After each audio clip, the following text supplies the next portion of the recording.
मैं हूं शैलेंद्र श्रीवास्तव और भारत के संवैधानिक विकास के टॉपिक के अगली कक्षा में आप सभी का बहुत बहुत स्वागत है, अभिनंदन है। दोस्तों, पिछली कक्षा में हम लोगों ने भारत परिषद अधिनियम 1909 का अध्ययन किया था और उस क्रम में हम आज आगे बढ़ते हैं और आज का जो हमारा टॉपिक है वो भारत सरकार अधिनियम 1919 है। देखिए, इस नाम को भी अगर आप समझते हैं तो फिर हम इसके प्रावधानों से अपने आप को रिलेट कर पाएंगे। देखिए, अभी तक हम लोगों ने जो अधिनियम पढ़े, शुरू में रेगुलेटिंग एक्ट पढ़े, फिर हम लोगों ने चार्टर एक्ट पढ़े, फिर परिषद अधिनियम पढ़े।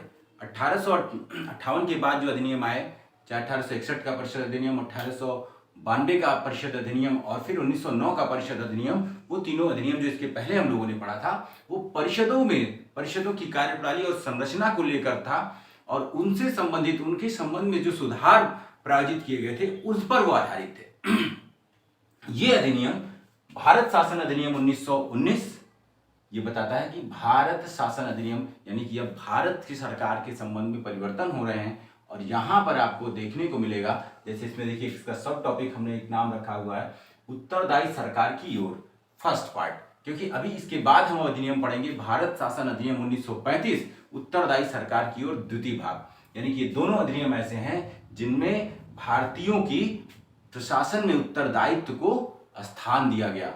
इसलिए इस अधिनियम में उत्तरदायित्व शब्द का जो बड़ा ही महत्वपूर्ण जो है स्थान है, चाहे इस अधिनियम में और हम अगले अधिनियम में भी देखेंगे। आप 1919 और 1935 के अधिनियम को एक तरह से कह सकते हैं कोरिलेट करके देखेंगे, एक तरह से उसकी विकास को देखेंगे कि इस अधिनियम में क्या हुआ और फिर 1935 के अधिनियम में क्या परिवर्तन उस संदर्भ में देखे जाएंगे।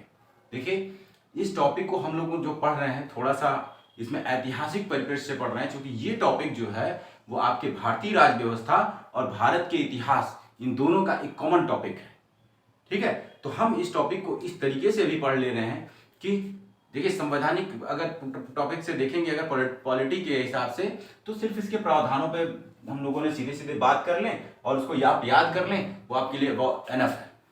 लेकिन जब हम इतिहास का अध्ययन करेंगे तो इतिहास के अध्ययन में भी ये टॉपिक जो है बहुत ही महत्वपूर्ण स्थान रखता है और चूंकि उसकी ऐतिहासिक पृष्ठभूमि ही उसके कारक के रूप में हमेशा काम करती रही है प्रावधानों के निर्धारण में, तो इसलिए उसका बैकग्राउंड भी जानना बहुत ही इंपॉर्टेंट हो जाता है। तो हम लोगों ने इसकी प्लानिंग इस तरीके से की है कि इस टॉपिक को कॉमन जो है, जो भूमिका है इसकी पॉलिटी और हिस्ट्री में, तो उसको ले करके इसको हम पढ़ रहे हैं। तो इसलिए थोड़ा सा जो है विश्लेषण थोड़ा सा बृहद हो जाता है या इस टॉपिक थोड़ा सा लंबा हो जाता है, तो उससे आप घबराएं नहीं, क्योंकि आपकी पॉलिटी को तो कवर कर रहा है, साथ ही साथ आप हिस्ट्री के बैकग्राउंड से एक बार इसको पढ़ लेंगे, तो इसीलिए हिस्ट्री के बैकग्राउंड को थोड़ा सा हम लोग उसको एलाबोरेट करके समझने का प्रयास करते हैं ताकि आपका हिस्ट्री के पर्पज से भी ये टॉपिक तैयार रहे, आपको इस पर दोबारा मेहनत ना करनी पड़े। ठीक है, तो ये इसका उद्देश्य है। इसीलिए अब आइए हम लोग बात करते हैं कि जो 1919 का अधिनियम है, भारत शासन अधिनियम, जब ये पारित हुआ तो 1909 के बाद क्या चेंजेज हुए, क्या ऐसी परिस्थितियां बनी कि फिर 1919 का अधिनियम आया और उसमें जो प्रावधान थे उनको स्थान दिया गया। देखिए, 1909 से ही हम अपनी बात शुरू करते हैं। 1909 का भारत परिषद अधिनियम के द्वारा केंद्रीय और प्रांतीय विधान परिषदों का विस्तार किया गया और उसमें जो गैर सरकारी सदस्य थे उनकी संख्या में वृद्धि की गई। लेकिन हम लोगों ने देखा था कि केंद्र में तो गैर सरकारी सदस्य का अल्पमत में ही थे, लेकिन प्रांतों में गैर सरकारी सदस्यों को बहुमत दिया गया। लेकिन हमने उसका जो है तकनीकी विश्लेषण करके देखा तो हमने यही पाया कि नहीं, वहां पे भी होता वही था, भले ही उनका बहुमत था गैर सरकारी सदस्य का, लेकिन वहां भी निर्णय वही होता था, निर्णय जो वायसराय और उसकी परिषद चाहती थी। ठीक है, लास्ट क्लास हम लोगों ने देखा था इसमें। तो कुल मिला के रिजल्ट क्या आया कि जो जिस उद्देश्य को लेकर या जो बाहर से दिख रहा था 1909 के अधिनियम में, जो परिषदों में सुधार दिख रहा था, उसका विस्तार से जो भारतीयों को जो एक तरह से कह सकते हैं कि भागीदारी भारतीयों की दिख रही थी, वो अल्टीमेटली जो है वो हो नहीं पाई। तो 1909 में जो सुधार हुए थे वो सुधार बिल्कुल असफल रहे, या कह सकते हैं कि उन सुधारों का परिणाम हमें देखने को नहीं मिला और इसके फलस्वरूप जो है असंतोष जन्म लिया कांग्रेस के भीतर और जनमानस के भीतर भी कि भाई जो सुधार किए गए, जो भारतीयों को उत्तरदायित्व की बात की गई थी वो मिला नहीं। ठीक है, एक तो ये हो गया। दूसरी बात क्या हुई इस पीरियड तक आते आते 1909 में मुस्लिम समुदाय और अंग्रेजी सरकार के बीच जो गठजोड़ था, जो एक घनिष्ठता देखने को मिल रही थी, इसमें फिर हम थोड़ा सा असंतोष और दूरियां देखने को पाते हैं। 1919 का अधिनियम प्रथम विश्व युद्ध के दौरान और उसके पहले से भी जो यूरोप में ब्रिटिश और मुस्लिम राज्य जो थे तुर्की आदि, उनके बीच जो संघर्ष चल रहा था उसका भी प्रभाव यहाँ पड़ता है। ठीक है, मुस्लिम और अंग्रेजी सरकार के बीच असंतोष बढ़ने में बहुत ही महत्वपूर्ण कारक रहा है।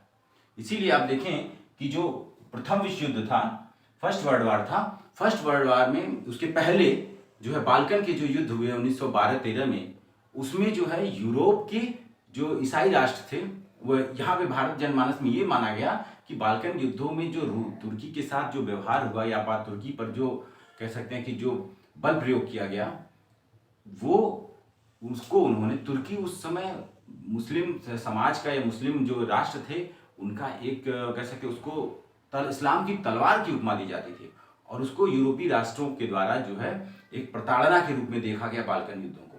तो ये माना गया कि नहीं, ये ईसाइयों का गठजोड़ जो है वो इस्लाम के विरुद्ध काम कर रहा है यूरोप के युद्धों में। और इसी तरह से जो है प्रथम विश्व युद्ध के उपरांत के दौरान भी देखा गया। तो मुस्लिम ये महसूस करने लगे नहीं, यहाँ पे जो इनका मुस्लिमों के प्रति प्रेम है वो एक दिखावा मात्र है, वास्तव में ये ईसाई और मुस्लिम जो है यूरोप में करते हैं वर्सेस मुस्लिम। तो फिर इससे जो है मुस्लिम लीग के बीच की, मुस्लिम लीग और सरकार के बीच दूरियां बढ़ने लगी। और इसी दौरान हम देखेंगे राष्ट्र और वो भी जो है स्वायत्तता की मांग करने लगे, मुस्लिम समाज की ओर से भी उठने लगा, मुस्लिम लीग से भी उठने लगा। और उसके परिणामतः हम देखते हैं 1916 में मुस्लिम लीग और कांग्रेस के बीच लखनऊ पैक्ट होता है 1916 में, जो कि कांग्रेस समझौता, इसी को लखनऊ पैक्ट के रूप में भी आप इतिहास में पढ़ते हैं। और बड़ा ही महत्वपूर्ण है लखनऊ पैक्ट, लखनऊ अधिवेशन, क्योंकि इस अधिवेशन मुस्लिम लीग और कांग्रेस भी समीप आए और साथ ही साथ जो उदारवादी और उग्रवादी जो धड़ा था या कह सकते हैं चरमपंथी, वो भी इस अधिवेशन में एक दूसरे के समीप हो गए और फिर से जो है लाला लाजपत राय जो है कांग्रेस को ज्वाइन किए उनसे साथ समझौते हुए और फिर एक साथ आ गए। तो एक तरह से कह सकते हैं कि जो 1909 के अधिनियम के द्वारा जो दूरियां पैदा करने का प्रयास किया जा रहा था वो धीरे धीरे कम हो रही थी। तो यह हालांकि यह अस्थायी नहीं था, इसका हम रिजल्ट, इसका जो आगे किया डेवलपमेंट है वो हिस्ट्री में आप पढ़ते हैं, लेकिन इस समय की सिचुएशन ये थी। ठीक है, तो मुस्लिम लीग और कांग्रेस भी साथ में आई, मुस्लिम लीग की जो है सरकार से दूरी बढ़ने लगी और कांग्रेस के उदारवादी और चरमपंथी धड़ों में भी जो है एक तरह से समीपता देखने को मिली। ठीक है, ये बात हुई। और विश्व युद्ध चल रहा था। प्रथम विश्व युद्ध के दौरान भारत को, उसे बिना पूछे भारत को भी युद्ध में शामिल घोषित कर दिया गया और उस युद्ध में जो ब्रिटिश और उसके मित्र राष्ट्र थे वो आत्मनिर्णय के सिद्धांत को लेकर बहुत आगे से मतलब उसको बहुत प्रचारित कर रहे थे कि ये युद्ध जो है आत्मनिर्णय के सिद्धांत के लिए लड़ा जा रहा है, उन राष्ट्रों की रक्षा के लिए जो स्वायत्त रहना चाहते हैं। तो ये मांग भारत में भी उठी कि भाई ठीक है, आप आत्मनिर्णय के सिद्धांत को लेकर इतने प्रबल समर्थक हैं तो फिर भारत में आप इसको क्यों दबाते हैं? तो हमारे भी तो इच्छा है, हमारी मांगे हैं उस पर आप कंसीडर करिए, हमको भी स्वायत्तता प्रदान करिए, हमारे भी आत्मनिर्णय का सम्मान करिए। तो फिर भारत में भी ये मांग उठने लगी कि आत्मनिर्णय के सिद्धांत के दायरे में तो हम भी हैं। तो एक तरह से अच्छा, फिर ये जब बातें होने लगी और इसी दौरान जब मुस्लिम कांग्रेस में और चरमपंथियों में जब सहयोग हो गया तो फिर एक नए जोश के साथ जो है लाला लाजपत राय ने और एनी बेसेंट जो है उन्होंने मिलकर होम रूल आंदोलन चलाया। बहुत ही प्रबल आंदोलन था और पूरे भारत में एक तरह से कह सकते हैं इसका बहुत ही सफलतापूर्वक ये आंदोलन संचालित हो रहा था, चल रहा था। इसमें लाला लाजपत राय बाल गंगाधर तिलक का जो आंदोलन था, इसके आंदोलन के दो धड़े देखने को मिलते हैं, एक बाल गंगाधर तिलक और श्रीमती एनी बेसेंट के द्वारा। एनी बेसेंट के ही प्रयासों से उदारवादियों और चरमपंथियों के बीच जो है एक तरह से सहयोग स्थापित किया गया 1916 के लखनऊ अधिवेशन में। ठीक है, और फिर जब होम रूल आंदोलन चला तो एनी बेसेंट का भी आंदोलन था जो साउथ इंडिया यानी मद्रास वगैरह के समीप चलता रहा और बाकी शेष भारत में तिलक जी का आंदोलन बहुत तेजी से बढ़ रहा था, उसको बहुत ही समर्थन भी मिल रहा था। तो इन सारी परिस्थितियों का दबाव अंग्रेजी और होम रूल आंदोलन में यही मांग हो रही थी कि हमको स्वशासन, होम रूल का मतलब ही है स्वशासन का अधिकार दीजिए। तो एक तरह से अंग्रेजी सरकार पे प्रेशर क्रिएट किया जा रहा था, प्रेशर बन रहा था, और उसी प्रेशर, उस दबाव के फलस्वरूप मॉन्टेग्यू जो है उस समय आए। मॉन्टेग्यू जो उसमें भारत राज्य सचिव थे, इसी को देखिए, इसी अधिनियम को आपको मॉन्टेग्यू चेम्सफोर्ड सुधार अधिनियम भी कहा जाता है। मॉन्टेग्यू चेम्सफोर्ड, तो कभी कभी इसलिए पूछ लेता है तो आप इसको याद रखेंगे। जैसे अभी हम लोगों ने मार्ले मिंटो सुधार अधिनियम इसको पढ़े थे, इसको मॉन्टेग्यू चेम्सफोर्ड सुधार अधिनियम भी कह सकते हैं। तो आप दोनों नाम याद रखेंगे, इसी को मॉन्टेग्यू सुधार। मॉन्टेग्यू साहब जो थे वो भारत राज्य सचिव थे उस समय, और चेम्सफोर्ड जो है वो भारत के वायसराय थे। तो मॉन्टेग्यू साहब ने घोषणा की, इस दबाव में आए, और फिर जो है एक घोषणा हुई जिसको मॉन्टेग्यू की घोषणा कहते हैं, या अगस्त घोषणा भी कहते हैं, जो कि 20 अगस्त 1917 को की गई। और इस घोषणा क्या थी? इसमें मॉन्टेग्यू ने ये घोषणा की कि हमारे अंग्रेजी शासन का उद्देश्य क्या है। हमारे अंग्रेजी शासन का उद्देश्य ये है, या हमारी इच्छा है कि अब हम भारतीयों को जो है स्वशासन के अधिकार देंगे, लेकिन क्या है, उत्तरोत्तर यानी ग्रेजुअली हम ये चीज जो है इम्प्लीमेंट करेंगे। अचानक तो नहीं देने वाले, लेकिन हम अब भारतीयों को शासन में, प्रशासन में उनको भागीदारी उनकी सुनिश्चित कराएंगे, उनको स्वायत्तता प्रदान करेंगे, उनको हम स्वशासन के अधिकार भी देंगे, लेकिन ये प्रोसेस जो होगा वो धीरे धीरे होगा। ठीक है, तो ये घोषणा हो गई, और इस घोषणा के बाद आप देखेंगे होम रूल आंदोलन का भी जो एक तरह से तीव्रता थी वो कम हो जाती। ठीक, तो ये मॉन्टेग्यू की घोषणा के उपरांत ये आंदोलन भी समाप्त हो गया, और ये मॉन्टेग्यू की घोषणा हुई, और उसी के आधार पर अगला अधिनियम भारत सरकार अधिनियम के रूप में 1919 में आता है। ठीक है, और ये अधिनियम इसलिए बहुत इंपॉर्टेंट हो जाता है क्योंकि इस अधिनियम में ही पहली बार उत्तरदायी शासन शब्द का प्रयोग किया गया था। उत्तरदायी शासन शब्द का प्रयोग किया गया था, यानी वही जो मॉन्टेग्यू ने कहा कि हम भारतीयों को भारत में उत्तरदायी शासन की स्थापना के लिए प्रयास करेंगे, और वो प्रदान करेंगे, लेकिन ग्रेजुअली करेंगे, धीरे धीरे करेंगे, अचानक से ये चीजें नहीं की जाएंगी। तो ये आप बिल्कुल प्रस्तावना के संबंध में ये बात याद रखेंगे, और ये इंपॉर्टेंट टर्म है, आप याद रखेंगे। पहली बार 1919 के अधिनियम में उत्तरदायी शासन की स्थापना की बात की गई थी, और ये पहला बार ये शब्द प्रयोग भी किया गया था। ठीक, ये परिस्थितियां थी जिन परिस्थितियों में 1919 के अधिनियम को लाया गया। आइए अब हम प्रावधानों की बात करते हैं। अब प्रावधानों की बात करते हैं, इसको हम लोग मिटा देंगे फिर, ताकि आगे जो है इसको एक्सप्लेन कर सकें।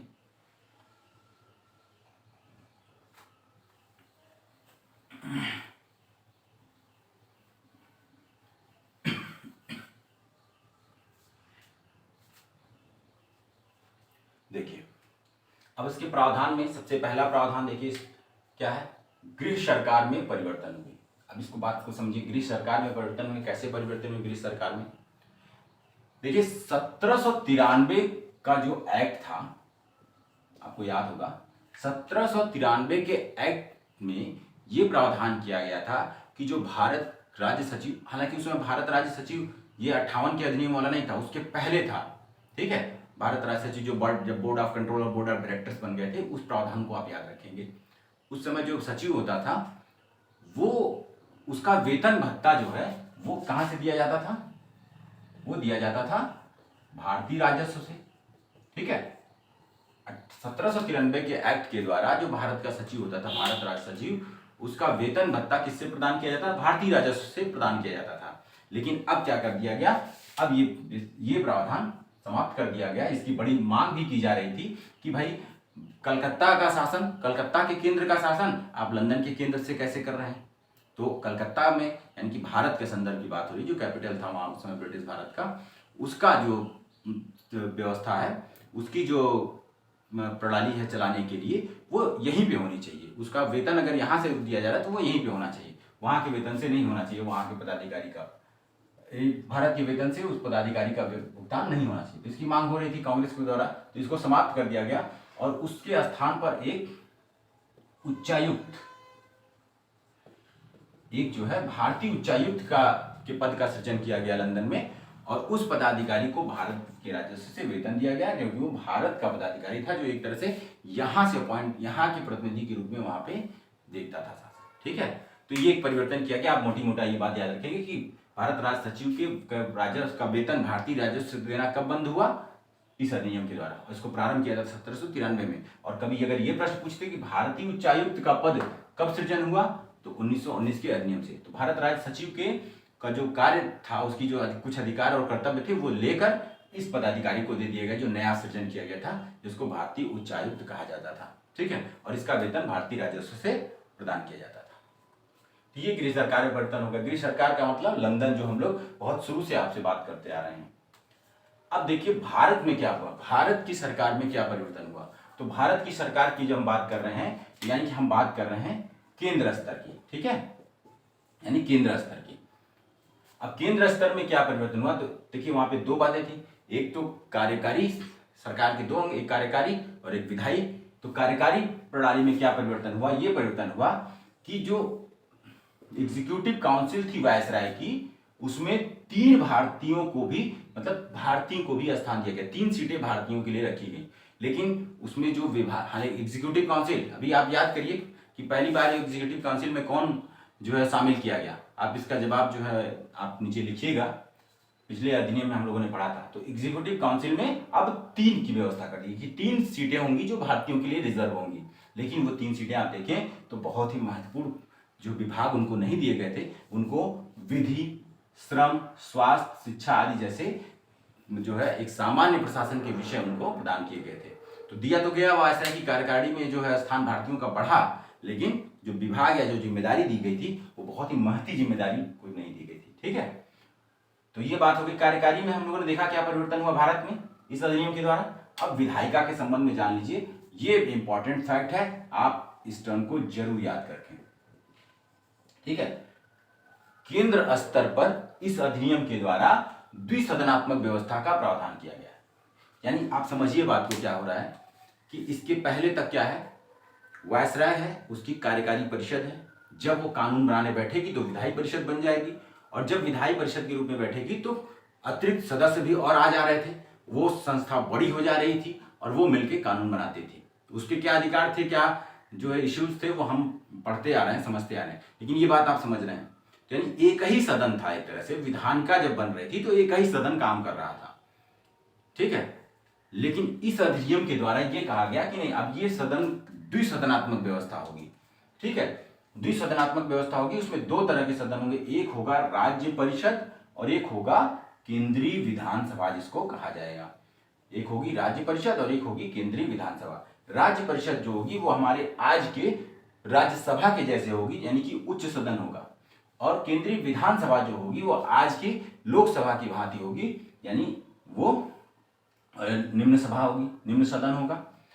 राज्य परिषद में सदस्यों की संख्या 60 निर्धारित की गई कि 60 सदस्य होंगे, जिसमें से 34 सदस्य इलेक्टेड होंगे, यानी कि निर्वाचित होंगे, और 26 सदस्य नॉमिनेटेड, यानी कि मनोनीत होंगे, जिनको वायसराय मनोनीत करेगा। और इसमें प्रत्येक सदस्य का जो कार्यकाल होगा वो 5 वर्ष का होगा।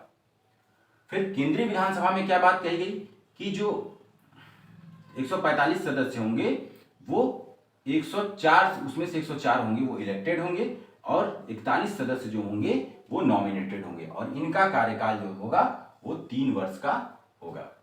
लेकिन यहाँ पे ध्यान देने की बात है क्या, जो इलेक्टेड जो बात कर रहे हैं हम लोग, निर्वाचन की बात कर रहे हैं, निर्वाचन बहुत ही सीमित था। ऐसा नहीं कि इसमें बहुत बड़ी जनसंख्या पार्टिसिपेट कर रही थी। हालांकि अब जो है लोगों के द्वारा प्रतिनिधि चुने जाने की व्यवस्था की गई इसमें, लेकिन ये मताधिकार का जो दायरा था बहुत सीमित था। उदाहरण स्वरूप आप समझे, 1920 में जब इलेक्शन हुए, तो 1920 के इलेक्शन में उस समय भारत की आबादी जो थी वो लगभग 24 करोड़ थी, और 24 करोड़ में से मात्र 17,463 या समथिंग ऐसे लोगों को ही मताधिकार का प्रयोग करने का अवसर मिला था। ठीक है, तो ये बात हम समझ सकते हैं कि मताधिकार का प्रयोग तो मिला, दायरा बढ़ा, लेकिन बहुत ही सीमित लोग था। 24 करोड़ लोगों में से मात्र 17,634, शायद ये संख्या 17,634 आदि के आसपास, ये नंबर को याद रखने की जरूरत नहीं है, लेकिन हम समझ सकते हैं कि कितना मताधिकार का दायरा कितना सीमित था। ठीक है, लेकिन यहाँ भी क्या है, ये बात याद रखेंगे कि ये सदनात्मक व्यवस्थाएं तो की गई, लेकिन यहाँ पे केंद्र में जो शासन चलाने वाली बात थी वो कौन चला रहा था, अभी भी वायसराय और उसकी परिषद, उसी के पास जो है सारी शक्तियां थी और उसी के अनुरूप चल रहा था, वो इनके प्रति उत्तरदायी नहीं होती थी। ये बात बिल्कुल हम लोग अपने दिमाग में स्पष्ट रख लें। यानी कि केंद्र में किसी भी प्रकार का संख्या तो बढ़ रही है, निर्वाचित सदस्यों की, सरकारी गैर सरकारी सदस्यों की संख्या बढ़ रही है, लेकिन ऐसा नहीं है कि वो प्रशासन में कोई महत्वपूर्ण भूमिका निभा पाए। अंततः निर्णय वायसराय और उसकी परिषद ही लेती थी और उसी तरीके से शासन चलता था, उसी का नियंत्रण था। हाँ, वाद विवाद विचार करने के लिए ये संस्थाएं बड़ी हो रही थी, ठीक है। तो यहाँ पे कोई भूमिका इनको नहीं मिल रही थी, कोई उत्तरदायित्व तो नहीं मिल रहा था। तो ये बात याद रखेंगे, ये पॉइंट बहुत इंपॉर्टेंट है कि किस अधिनियम के द्वारा केंद्र में द्विसदनात्मक व्यवस्था के प्रावधान किए गए, तो 1919 के अधिनियम का। ये बहुत ही इंपॉर्टेंट फैक्ट है, ये जरूर याद रखेंगे आप। अब आए जिसके लिए ये अधिनियम जाना जाता है, और ये इस अधिनियम का सबसे महत्वपूर्ण प्रावधान है, जिसको कई बार पूछा जा चुका है और आगे भी पूछने की संभावना विद्यमान है। प्रांतीय प्रशासन में क्या परिवर्तन किया गया? अब जरा फिर थोड़ा सा बैकग्राउंड में समझिए आप। इसके पहले हमने देखा था कि 1892 के अधिनियम से जो गवर्नर होते थे प्रांतों में, उनकी जो परिषद, उनके लिए भी उनकी जो परिषद थी उसके पहले समाप्त कर दी गई थी 1833 के अधिनियम के द्वारा। 1833 के अधिनियम के द्वारा प्रांतों के कानून बनाने की शक्तियां समाप्त कर दी गई। 1892 के अधिनियम के द्वारा उनको फिर से दिया गया कि भाई तुम भी कानून बना सकते हो, लेकिन उनके द्वारा कानून बनाया गया कानून प्रांतों के द्वारा वो अल्टीमेट या एब्सोल्यूट नहीं होता था कि वो लागू ही होगा। क्यों? क्योंकि उन प्रांतों को जो कानून बनाते थे उनको पहले गवर्नर जनरल से, वायसराय की परिषद से अनुमति लेनी पड़ती थी, और कुछ मामलों में तो उससे पूर्व अनुमति की आवश्यकता थी। यानी कि संघीय ढांचे जैसी कोई बात नहीं थी। आप उस अधिनियम को पढ़िए, उस वीडियो को देखिए जिसमें हम लोगों ने उस पर चर्चा की थी कि ऐसा कोई संघीय ढांचे उचे की बात नहीं की गई थी। बस ये था कि हाँ ठीक है, तुम भी कानून बना लोगे, हम भी बनाएंगे, हाँ तुम कानून बना के हमारे पास भेजोगे, हम अनुमति देंगे तो लागू होगा। और कुछ मामलों में अब तुमको हमसे अनुमति लेनी पड़ेगी, यानी कि अगर मैं वायसराय हूं तो प्रांतों को मुझसे अनुमति लेनी पड़ेगी। और दोनों साथ साथ कानून बना के अपना शासन चला रहे थे, लेकिन कुछ अस्पष्ट बातें नहीं की गई थी। लेकिन इस अधिनियम में क्या किया गया था कि प्रांतों में द्वैध शासन स्थापित किया गया था, और इसके माध्यम से आंशिक रूप से प्रांतों में स्वायत्तता दी गई थी। अब इस बात को समझिए जरा, द्वैध शासन या आंशिक स्वायत्तता क्या मतलब है? प्रांतों में हुआ क्या, इसको जरा और अच्छे से हम समझें। तो अभी हम इस प्रावधान को समझें, बहुत ही इंपॉर्टेंट है। प्रांतीय प्रशासन में क्या हुआ कि प्रांतों को जो है, जो विषय दिए गए, प्रांतों को कुछ विषय दे दिए गए थे कि भाई इसमें तुम आप शासन चला सकते हैं, ठीक है, आप अपना कानून बना सकते हैं। लेकिन इन विषयों को भी फिर दो भागों में बांट दिया गया। एक तो आरक्षित कह दिया गया कि ये विषय, और एक विषय था हस्तांतरित। आरक्षित विषय और हस्तांतरित विषय, प्रांत के जो विषय थे, प्रांत जिनपे इस समय शासन जिसपे कानून बनाता था, तो एक विषय होंगे आरक्षित और एक वर्ग होगा हस्तांतरित। आरक्षित विषय जो होंगे, जैसे प्रशासन है, लॉ एंड ऑर्डर है, वित्त राजस्व है, उसके संबंध में कानून बनाएगा कौन? जो गवर्नर था, प्रांत का गवर्नर और उसकी परिषद, वो ही काम करेगी, और वो किसी के प्रति उत्तरदायी नहीं होगी। जो प्रांतों में भी विधायिका थी उनके प्रति वो उत्तरदायी नहीं होगी आरक्षित विषयों के लिए। लेकिन कुछ विषय होंगे जो हस्तांतरित होंगे, जैसे स्वास्थ्य, शिक्षा आदि के मामले हैं, वो दे दिया जाएगा किसको? एक उत्तरदायी शासन की स्थापना के लिए उत्तरदायी सरकार को दे दिया जाएगा। यानी कि गवर्नर जनरल अपनी परिषद के साथ आरक्षित विषयों पे जब शासन करे, नियम बनाएगा, कानून बनाएगा, उसके लिए वो कहीं रिस्पॉन्सिबल नहीं है, वो जो है फ्री है, स्वतंत्र है। लेकिन जब वो हस्तांतरित विषयों पे कानून बनाएगा तो ये इनके सहयोग से, जो गैर सरकारी सदस्य हैं वो उसके मंत्री बनाए जाएंगे, और वो उनके सहयोग से उस विभाग से संबंधित कानून बनाएगा, और उसके लिए वो जवाबदेह भी होगा, उत्तरदायी होगा उस विधायिका के प्रति, विधायिका में। यानी कि जो हस्तांतरित विषय होंगे उस पर कानून बनाने का अधिकार जो है एक मंत्री को दिया गया, यानी कि जो एक जो है भारतीय गैर सरकारी सदस्य को दिया गया। वो कानून बनाएगा, वो उस पर शासन प्रशासन चलाएगा गवर्नर के अधीन रहकर, और वो उसके प्रति उत्तरदायी भी होगा और विधायिका में उसके प्रति जवाबदेह भी होगा। लेकिन आरक्षित विषयों के संदर्भ में ऐसा नहीं किया गया, इसीलिए इसको कहा गया कि आंशिक स्वायत्तता दी गई। कुछ मामलों में स्वायत्तता दी गई, लेकिन और मामलों में वो पहले की तरह ही शासन प्रशासन चल रहा था। तो एक तरह से आप देखें कि दो तरह की सरकारें काम करने लगी थी। यही गवर्नर जनरल अपने परिषद के साथ आरक्षित विषयों पर एक निरंकुश शासक के रूप में काम कर रहा था, लेकिन जब हस्तांतरित विषयों पर काम कर रहा था तो एक भारतीय मंत्री के साथ मिलकर काम कर रहा था और जवाबदेह एक उत्तरदायी सरकार के रूप में काम कर रहा था। तो वो दो प्रकार की सरकारें काम करती। इसी व्यवस्था को कहा जाता है द्वैध शासन, और इस व्यवस्था के जन्मदाता कभी कभी पूछ लेता है तो उसका नाम याद रखेंगे, लायनिल कार्टिस जो थे वो इस व्यवस्था के जन्मदाता थे। तो अक्सर यहाँ से दो प्रश्न बन गए, यहाँ से पूछ लिया जाता है कि प्रांतों में आंशिक स्वायत्तता की स्थापना कब की गई? 1919 के अधिनियम के द्वारा। प्रांतों में द्वैध शासन की स्थापना कब की गई? 1919 के अधिनियम के द्वारा। ठीक है, ये बात हमने समझ ली। ये मेन दो पॉइंट थे आप जिनको याद रखना था। अब उसके बाद आगे जो अगला प्रावधान था वो था पृथक निर्वाचन पद्धति का विस्तार करना। जैसा कि हम लोगों ने देखा कि प्रीवियस क्लास में 1909 जो अधिनियम था, 1909 का अधिनियम था, उसमें मुसलमानों के लिए पृथक निर्वाचन पद्धति का जो है प्रावधान किया गया था, और इस प्रावधान को बढ़ाते हुए 1919 में इसको और विस्तारित किया गया। और अब जो पृथक निर्वाचन पद्धति था, यानी कि संप्रदाय के आधार पर जो निर्वाचन की व्यवस्था थी पृथक रूप से, वो सिख, ईसाई, एंग्लो इंडियन और यूरोपियों के लिए भी स्थापित कर दिया गया। यानी कि सिख समुदाय के लिए जो प्रतिनिधि खड़ा होगा वो सिख ही होगा और उसको केवल सिख ही वोट करेंगे। उसी तरह से ईसाइयों के लिए, इसी तरह एंग्लो इंडियंस के, इसीलिए यूरोपियों के लिए बात हो गई। ठीक, उसके बाद केंद्रीय लोकसभा की बात करें। केंद्रीय लोक सेवा आयोग के गठन की बात की गई 1926 में, जिसकी स्थापना हुई। ये भी एक फैक्ट है जिसको पूछा जा सकता है कि किस अधिनियम के तहत केंद्रीय लोक सेवा आयोग की स्थापना की गई। तो 1919 के अधिनियम के तहत स्थापना की गई, लेकिन वो मूर्त रूप में कब आया? 1926 में। और इस अधिनियम के द्वारा केंद्रीय एवं प्रांतीय बजट को अलग अलग कर दिया गया और प्रांतों को अपना बजट तैयार करने की स्वायत्तता दे दी गई थी, क्योंकि प्रांतों में आंशिक स्वशासन की स्थापना की गई थी। ये इसके प्रावधान थे इस भारत शासन सरकार अधिनियम 1919 के, जिसको हम उत्तरदायी सरकार की ओर पहला कदम मानते हैं, वो इस सिस्टम के नाते। ठीक है, तो याद रखेंगे कि 1919 के अधिनियम के द्वारा केंद्र में द्वैसदनात्मक व्यवस्था की स्थापना की गई विधायिका में। ये एक इंपॉर्टेंट फैक्ट है। दूसरा जो बहुत ही महत्वपूर्ण प्रावधान था कि प्रांतों में आंशिक स्वायत्तता की स्थापना की गई, यानी कि प्रांत में जो विषय थे उनको दो भागों में बांटकर कुछ विषयों के लिए उत्तरदायी सरकारों की स्थापना की गई, गठन किया गया, और वो उसके लिए उत्तरदायी रिस्पॉन्सिबल होते थे। तो इस प्रकार से प्रांत में आंशिक स्वायत्तता की स्थापना करते हुए द्वैध शासन स्थापित किया गया। ये रहा भारत शासन अधिनियम 1919 के प्रावधान।